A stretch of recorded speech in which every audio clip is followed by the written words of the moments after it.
আজ আপনাদেরকে গন্ধগোকুল সম্পর্কে বিস্তারিত বলবো।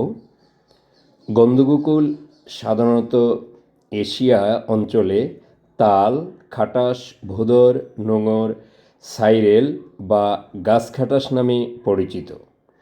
তালের রস বা তারি পান করে বলে তারি বা টড়ি বিড়াল নামেও এরা পরিচিত।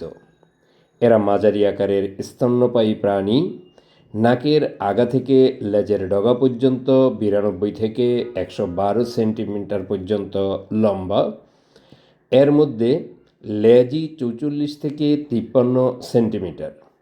ওজন 2 থেকে 5 কেজি। স্ত্রী পুরুষ নির্বিশেষে গন্ধগ্রন্থি থাকে।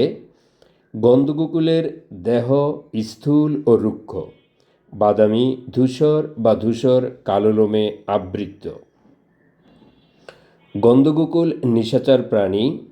খাটাশের বিভিন্ন প্রজাতির মধ্যে এরাই মানুষের বেশি কাছাকাছি থাকে। গাছের ভূমি সমান্তরাল ঢালে এরা বসবাস করে। ফল খেকো হলেও কীটপতঙ্গ, শামুক, ডিম, বাচ্চা, পাখি, ছোট প্রাণীসহ তাল খেজুরের রসও এরা খায়। খাদ্যের অভাবে মুরগি, কবুতর ও ফল চুরি করে।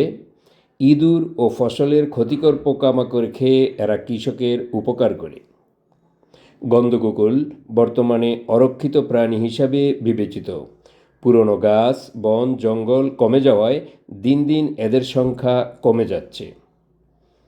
আন্তর্জাতিক প্রকৃতি ও প্রাকৃতিক সম্পদ সংরক্ষণ সংঘের বিবেচনায় পৃথিবীর বিভিন্ন বিপন্ন প্রাণীর তালিকায় উঠে এসেছে এই প্রাণীটি।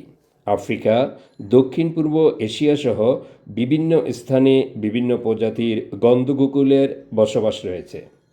বাংলাদেশে 2012 সালের বন্যপ্রাণী সংরক্ষণ ও নিরাপত্তা আইনে এ প্রজাতিটি সংরক্ষিত।